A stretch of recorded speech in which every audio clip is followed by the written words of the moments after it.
Hello ladies and gentlemen, welcome to a Paragon Guide. I am Sylphin. In this video we are taking a look at mana versus mana regen, otherwise known as Spark. It doesn't seem like that long ago that I did the previous legacy version of this video, but stuff has changed for Monolith, and boy is it pretty darn exciting. There are some pretty important implications we can draw from this. So this is math. Don't worry, really not that complicated this time, so please stick around if you are wondering about what is better, mana versus mana regen in Monolith, with this huge caster meta with mana being so much more important. This is what this video is about.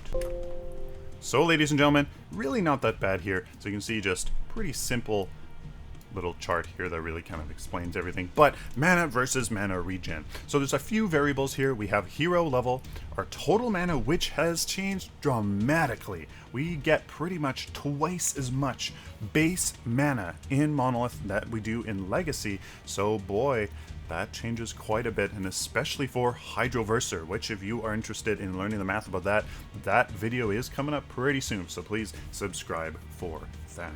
The total regen has changed dramatically as well. Again, almost twice as much mana regen base that we get in Monolith, so some pretty important implications as well. Now, average time regenerating, what is this? This is how much time you spend regenerating. Because mana regen works over time, we need to take time into the equation as well. So right now we are at 100 seconds. And why is that important? Well, basically, mana is worth 1 CP of mana is worth 30 mana. 1 CP of Spark is 0.3 mana regen per second. 30 divided by 0.3 is 100 seconds. So in a 100 second window of fully regenerating, that is the key. This is about fully regenerating. You are regenerating. You are not at max health, or sorry, no, you're not at max mana. You are at less than full mana. You are regenerating this entire time. That is very important to understand. You are actively regenerating for 100 seconds. Okay? That is the window in which Spark and mana are the same. So you can see 10 CP, 2042 mana, including your base mana and your base regeneration. 20 CP, 2342, 2342. 100 seconds is when mana and mana regen are the same. Now, what if we reduce this to about 10 seconds? Let's see what happens here. As you can see, obviously, mana is going to be better. Mana regen doesn't have enough time to give you that mana back. So, as we can see, mana is going to be better. However, take a look, ladies and gentlemen. If you're only spending 6 to 10 CP on mana, which is a fair amount, look at the difference. It really isn't all that much. Here at 10 CP of both, here at level 15, that is only 270 mana. That is a fair amount. I suppose that's probably a rotation or two of your abilities. But we're going to talk about something later on that might shed some light on why that isn't really all that important. Just bear with me. So here in 10 seconds, this is basically a team fight. In Monolith, this may be even longer than your average team fight because it is so bursty currently in Monolith. So even in a team fight, you can see if you're only spending 6 CP, there's not that much of a difference. But what happens if you're there in the late game and you win a team fight and you want to push a lane and then another team fight happens? Well, that's about the fastest that could really happen, is probably within 2 minutes, more likely 2.5 or 3 minutes. So let's give it the best case scenario. Let's say every 2 minutes, which that's pretty, let's say 2.5 minutes, 180 seconds. How does this change the numbers? Now that we are at 180 seconds, obviously Spark is going to be better. You can see here that at 10 CP, we get 240 extra mana. Now, I mean, that can be a fair, that's obviously a fair amount, but what that means is you can actually get a rotation of your abilities off and maybe actually be useful in that next team fight instead of not having that mana. We're going to talk about implications later on as well, but I just wanted to get some time frames. What if you're out on the battlefield for even longer? Obviously, guys, this Spark is going to get ahead much more. So what are some implications here that we can draw from what we have just learned here and help us maybe build our decks a little better? So here are some things that we can say about mana and Spark and the game itself. So trend number one that we noticed was mana regen gives you more mana if you regenerate longer than 100 seconds. That's quite clear. 100 seconds is that time where mana and mana regen are the same, but remember, active regeneration, which has its own benefit in itself, meaning you can use an ability every once in a while, whereas before you just simply couldn't. Trend 2, mana provides more mana to use within a 100-second window. And I should say this is within the first 100-second window of using your abilities. That's just to make that clear, the first 100-second windows as soon as you use your very first ability. So, with those two trends, what are some statements we can make about the game itself? So, statement number one, mana's function is to be a resource for abilities, which serve various purposes. I would say that abilities now in Monolith are even more important than in Legacy. They are so very important.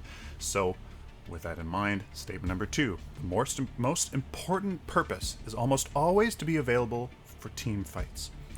In Monolith now, I am getting the sense that with the back and forth nature of the lanes, with the back and forth nature of the game, team fights are so much more important now. If you get off a great team fight, a green team fight, or two even especially, boy do you have an advantage there in the late game. Get that siege advantage very easily, maybe even just take out their core right away. It is so important, absolutely important. Really, this game comes down to a few team fights. That's about it. And then the game can swing either way. Statement number three, therefore, sufficient mana must be available in order to maximize the use of abilities in these team fights. If the team fights are indeed the most important thing, we need mana. Mana should serve that function, which is to be available to be able to be used during these team fights. So, statement 4. If it is not uncommon for a 1v1 or a 2v1 skirmish or 1v2 skirmish to turn into a team fight, having enough mana for both the skirmish and ensuing team fight seems reasonable. You don't want to spend all your mana on that 1v1 or 2v1, and then the whole rest of the team comes in, they completely destroy you, and the rest of your team shows up, and it's just a huge a huge bloodbath. No, you want enough mana for that skirmish and team fight that usually happens together. Usually that's what happens. Somebody gets a little bit out of position, they're trying to, playing risk and reward, and then they get caught out. Team fight happens. That's usually the case what happens. So we need enough mana for both of these situations. Statement 5. The best use of time between successful team fights is to be on the battlefield, not back in base or in transit to and from. As soon as you win a team fight, what do you want to do? Push down a lane, get siege objectives, get the Prime Guardian, get the Raptors, get an inhibitor, get the core. You want to be able to do something. You need abilities to do that, so you need a way to be successful after you've spent that mana on the team fight. Okay, what are some conclusions we can draw from our statements and our trends by putting them together? Conclusion 1. Regenerating mana in between these key team fights there in the late game ensures maximum value from winning a team fight and enables acquisition of siege objectives. Quite fancy there. Wahoo. Yes, you need mana in between these team fights because you don't want to go back, waste time in base, get a card or something, travel back to the map back to another objective. That's 30, 40, 50, 60 seconds you have now wasted. You want mana regen in order for you to maximize that team fight that you just won in order to get some objectives. You can't win the game unless you kill the inhibitors, the towers, and the core. You can't. You just can't. So you need to be able to get those siege objectives. So, conclusion 2. Ensuring enough mana for the 2 10-second bursts of abilities ensures maximum effectiveness in the skirmish and that ensuing team fight. So, now that we are regenerating mana in between these team fights, and we have enough mana to make sure that we can successfully win these team fights, that is what I am saying is going to be the optimum way to build for mana and mana regen. Now, 10-second bursts of abilities, that's a pretty long team fight in Monolith at the moment. 10 seconds, that's definitely 2, maybe even 3, not really, bursts of abilities. So how much mana is that? Depending on the hero, you're going to have to figure out how much mana is 2 big bursts. Probably I would go for 3 big bursts of abilities. How much mana is that? How much mana is that? Multiplied by 2, and that's the mana pool that I want for sure. Then, after that, building mana regen. After doing that, after, building mana regen, after ensuring enough mana for 2 10 to 20 second bursts is therefore the most appropriate course. Conclusion 4. 100 seconds is much shorter than the respawn and travel time between 2 team fights, done as close together as possible. This is the difference from Legacy and Monolith, is that 100 second window that mana and mana regen are the same is much shorter than the respawn and travel time between 2 team fights that could possibly happen as quickly together as possible. Before, mana regen equaled mana at 250 seconds, which on Legacy was not. It was quite different. So here in Monolith we have much of a different scenario, much more the case where mana regen is more powerful. Mana regen is so important if you are a caster, which a lot of you are because it is a caster meta.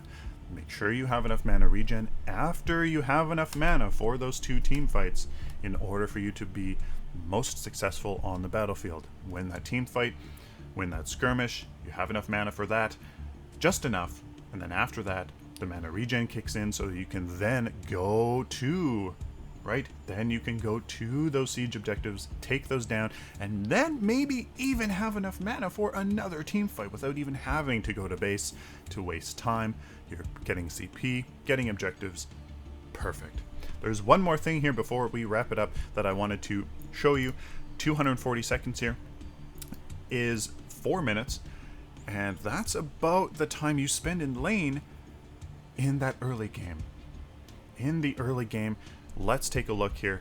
How much more mana can you use in lane with mana regen?